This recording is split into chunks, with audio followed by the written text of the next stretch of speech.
السلام علیکم ناظرین کرام، روزنامہ جناح کے ڈیجیٹل چینل کے لیے ایک نیا ویلاگ لے کر حاضر خدمت ہوں۔ ناظرین کرام، آج ہم ایک بہت اہم ایشو پر بات کریں گے اور وہ ایشو ہے پاک ایران جو تعلقات ہیں، اور پاک ایران تعلقات کے اندر جو ریلیجس ٹورزم ہے، ان دونوں ممالک کے درمیان تعلقات کو بہتر کرنے کے لیے ہم دیکھتے ہیں کہ پاکستان سے بڑی تعداد میں جو زائرین ہیں وہ ایران کا اور عراق کا رخ کرتے ہیں، اور خاص طور پر اربعین کے موقع پر بہت بڑی تعداد جاتی ہے۔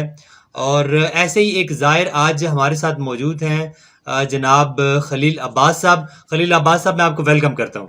بہت شکریہ شاہ صاحب۔ ہمارے دیکھنے والوں کو سب سے پہلے تو اپنے سفر کی، اربعین پہ جو آپ نے سفر کیا اور اس میں مشکلات آپ کو پیش آئیں، چونکہ ہم دیکھتے ہیں کہ ویزا پروسیس سے لے کر الٹیمیٹلی سفر تک بہت ساری مشکلات ہیں، جنہیں ہم چاہتے ہیں کہ آپ ریکارڈ پہ لائیں تاکہ آنے والے سال جو لوگ ہیں وہ ان مشکلات سے بچ سکیں اور ایک آرام دہ اور پرسکون جو سفر ہے ان کا ہو سکے۔ ہمارے دیکھنے والے کو اپنے سفر کی حوالے سے بتائیے گا، آپ کا یہ سفر کیسا رہا تھا؟ بسم اللہ الرحمن الرحیم۔ سب سے پہلے تو میں آپ کا شکریہ ادا کرتا ہوں شاہ صاحب کہ آپ نے مجھے اس اہم موضوع کے لیے مدعو کیا، اس پہ لب کشائی کرنے کے لیے۔ تو شاہ صاحب، جہاں تک آپ کے سوال کا تعلق ہے، دیکھیں، زائرین کو ہمیشہ سے ہی تکالیف برداشت کرنی پڑی ہیں۔ ٹھیک ہے۔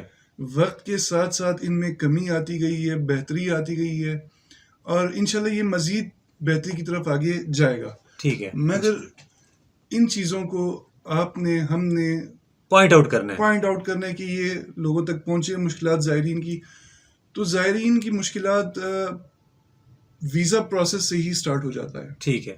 پہلے ہی بندہ جب کسی خصوصاً ایران ایمبیسی، عراق ایمبیسی میں ویزا کے لیے جاتا ہے، ادھر سے ہی پرابلم شروع ہو جاتی ہیں، مسائل شروع ہو جاتے ہیں، کربلا پہنچنے تک یا واپسی ہونے تک۔ ٹھیک ہے۔ سب سے پہلے تو اس میں کرنے کی بات یہ ہے، خصوصاً عراق ایمبیسی جو ہے، عراق گورنمنٹ کو یہ سوچنا چاہیے، ایک بندہ جب ویزے کے لیے آتا ہے تو وہ ویزا پروسیس میں ہی اپنا مہینہ، ڈیڑھ مہینہ وہ ان چیزوں میں لگا دیتا ہے، کفالہ اور اس کے اپروول، اس کے آنے کے بعد اس کی جو ہے بہت ساری پرابلمز یعنی کمپلیکس ہے پروسیس، اور پھر خلیل عباس صاحب بھی کمپیوٹرائزڈ نہیں ہے، یعنی مینول پروسیس ہے۔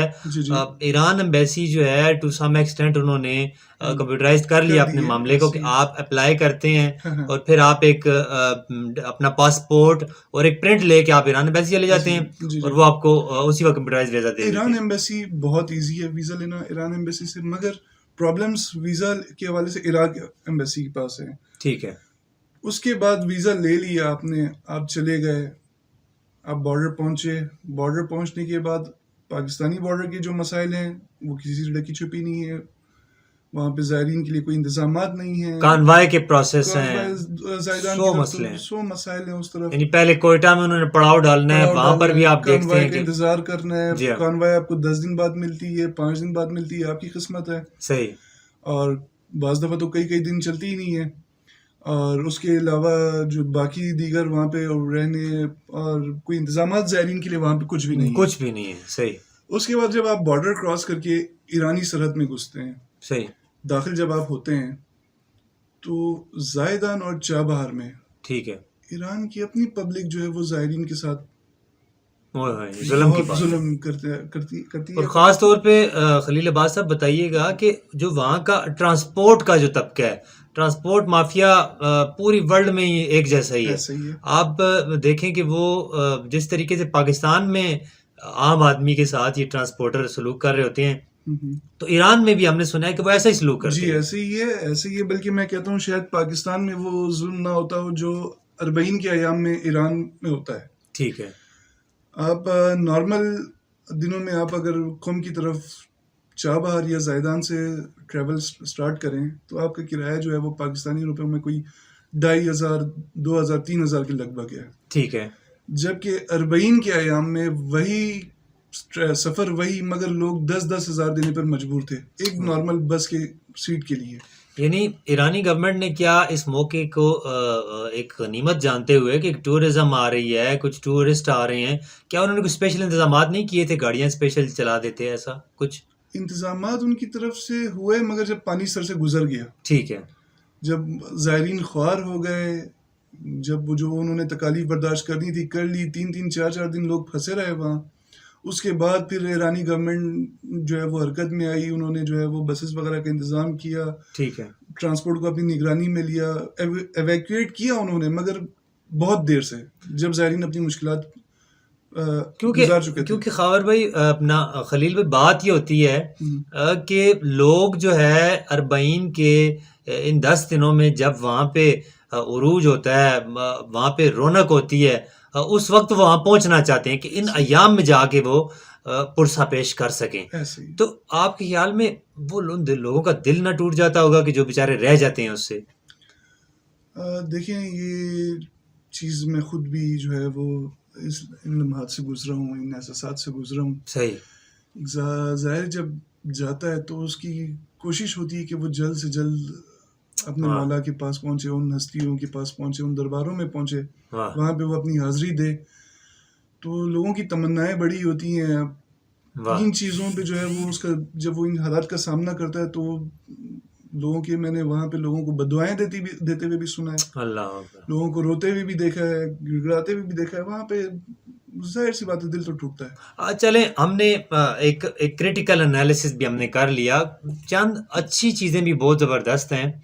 میں آپ کو یاد دلاؤں کہ عراق کے یہاں پہ ایک ایمبیسڈر تھے, نائب سفیر تھے, مکی رئیسان, ان کا میں نے ایک دفعہ انٹرویو کیا تھا, تو انہوں نے کہا تھا کہ اربعین پہ اسے اگر ہم کہیں کہ یہ کسی معجزے سے کم نہیں ہے, کہ کروڑوں میں جو تعداد ہوتی ہے وہ مہمانوں کی تعداد ہوتی ہے, اور لاکھوں میں جو ہوتے ہیں ان کے میزبان ہیں, لیکن کوئی بندہ بھوکا نہیں ہوتا, کوئی رہائش کے بغیر نہیں ہوتا, اور یہ سب فری ہوتا ہے. اس حوالے سے بھی بتائیے گا. دیکھیں, یہ سفر عشق اربعین کا جو ہے یہ کسی معجزے سے کم نہیں ہے.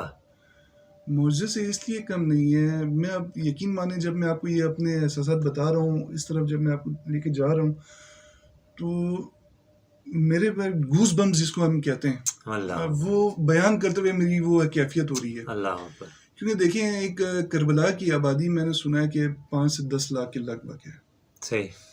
تو ایک شہر کی کیا گنجائش ہوتی ہوگی کہ وہ کتنے لوگ اپنے اندر برداشت کر سکتے ہیں. اللہ اکبر, یہ کرامت ہے ذوات مقدسہ کی. واہ شاہ جی, جب پبلک چل رہی ہوتی ہے, یقین مانے میں نے رات کے 2:30 بجے بھی مشی کی ہے, دوپہر کے 3 بجے بھی کی ہے, صبح کے 6 بجے بھی کی ہے, اور جس ٹائم پہ آپ سڑک کی طرف دیکھتے ہیں لوگوں کا ہجوم اسی طرح ہی جا رہا ہوتا ہے. جو رات کے 2:30 بجے جا رہا ہے وہ دوپہر کے 3 بجے بھی جا رہا ہے, اور یعنی پیدل سفر کر رہا ہے. اور 2.5 سے 3 کروڑ جو ہے وہ میرے خیال سے عراقی گورنمنٹ کی آفیشیل ان کے جو ہے وہ کلیم ہے کہ 2.5 کروڑ لوگوں نے جو ہے وہ ٹریول کیا. صحیح. آپ مجھے یہ بتائیں شاہ جی کہ جس شہر کی گنجائش ہی 10 لاکھ کی ہو, وہاں پہ وہ 2.5 کروڑ لوگ سمائے کیسے ہوں گے؟ واہ سبحان اللہ. آپ نے جو فگر کی بات کی, حرم امام حسین علیہ السلام نے جو لوگ گنے تھے, یعنی بہت ہی محتاط جو اندازہ تھا, انہوں نے 2 کروڑ کا فگر دیا تھا. لیکن جو وہاں کا میڈیا تھا, یہ میں تقریباً میرے خیال میں 14 کی بات شاید آپ سے کر رہا ہوں, پرانی بات کر رہا ہوں, ابھی تو تعداد بہت زیادہ ہوگی. اس وقت انہوں نے یہ تعداد جو تھی 6-7 کروڑ بتائی تھی. یعنی ان 10 ایام کے اندر جو اربعین کے ایام ہوتے ہیں, اتنی بڑی تعداد جاتی ہے. ایسے ہی ہے. اور جو عراقی عوام کی طرف سے جو زائرین عبداللہ حسین کی خدمت کی جاتی ہے, اس کا کوئی ثانی نہیں ہے. ایک چھوٹی سی مثال آپ کو میں دے دیتا ہوں. میں نجف کی طرف جا رہا تھا چزابے بارڈر سے. صحیح. رات کا وقت تھا, میرے ساتھ میرا بچہ بھی تھا, اور میرے بچے کے پاس جو ہے وہ سب ظاہر سی بات ہے سفر میں تھے تو دودھ میرے پاس نہیں تھا. تو ایک موقف میں ہمیں روکا گیا, تو میں نے وہاں ایک بزرگ سے جو ہے وہ دودھ طلب کیا. تو پہلے تو ان کو میری بات سمجھ نہیں آئی, مگر انہوں نے جیسے تیسے بھی کوئی مترجم بلا کے انہوں نے مجھ سے پوچھ لیا کہ یار آپ کو چاہیے کیا, یہ زوار کچھ مانگ رہا ہے, ظاہر کچھ مانگ رہا ہے, تو اس سے میں لے لوں. تو جب ان کو یہ پتہ چلا کہ اس چھوٹے بچے کے لیے, میرا بیٹا جو ہے وہ 1.5-2 سال کا تھا, اس بچے کے لیے دودھ چاہیے, تو یقین مانے شاہ جی وہ بندہ لٹرلی جو ہے وہ چیخ اٹھا. اللہ اکبر. وہ چیخ اٹھا, اس نے کہا یار ایک زائر آیا, اوپر سے سید ہے, اور مجھ سے دودھ مانگ رہا ہے. عقیدت کی انتہا ہے. اور اس علاقے میں جہاں ہم رکے تھے وہ تھوڑا سنسان سے علاقہ تھا, وہاں کوئی آس پاس دکانیں بھی نہیں تھی. وہ بندہ فوراً اپنے گھر گیا, اپنے بیٹا شاید اس کا سویا ہوا تھا, اس کو جگا کے لے کے آیا, اس موٹر سائیکل پہ اس نے بٹھایا, اور میرے خیال سے کوئی 15-20 منٹ کی بائک کی ڈرائیو تھی وہ. دیے اس نے اس کو پیسے, اس نے کہا بھائی لے کے آؤ دودھ. اللہ وہ بندہ گیا دودھ لے کے آیا, اور میرے ساتھ پورے بس میں مسافر ہیں, اور اس نے سب کے آگے ہاتھ جوڑے کہ یار یہ سید یہاں سے دودھ لے کے جائے میرے ہاتھ سے, یہ اس سے بڑی میرے لیے بہت بہت بڑے کی خدمت کی کوئی موقع نہیں مل سکتا. یعنی اس طرح کے لوگوں یہ کے ناظرین آپ یہ دیکھیں کہ یہ وہ قوم ہے کہ جو جن کی تباہ حالی, جو جنگ زدہ رہے, جو مفلوق الحال ہیں, اور لیکن ان کی عقیدت دیکھیں کہ وہ کروڑوں میں دنیا آتی ہے اربعین حسینی کے موقع پر, لیکن وہ کھلے دل سے انہیں ریسیو کرتے ہیں اور باعث فخر سمجھتے ہیں اپنے لیے زائرین کی خدمت کو. یہ عظیم جذبہ ہے. اس پر مزید پروگرام بھی ہم کریں گے. ہم بہت شکر گزار ہیں جناب خلیل عباس رضوی صاحب کے کہ وہ انہوں نے آج تشریف لائے اور انہوں نے اپنے تجربات سے ہمیں آگاہ کیا. آئندہ بھی ہم انشاءاللہ آپ کو اس پروگرام میں مدعو کرتے رہیں گے. اب تک کے لیے اتنا ہی. اللہ نگہبان.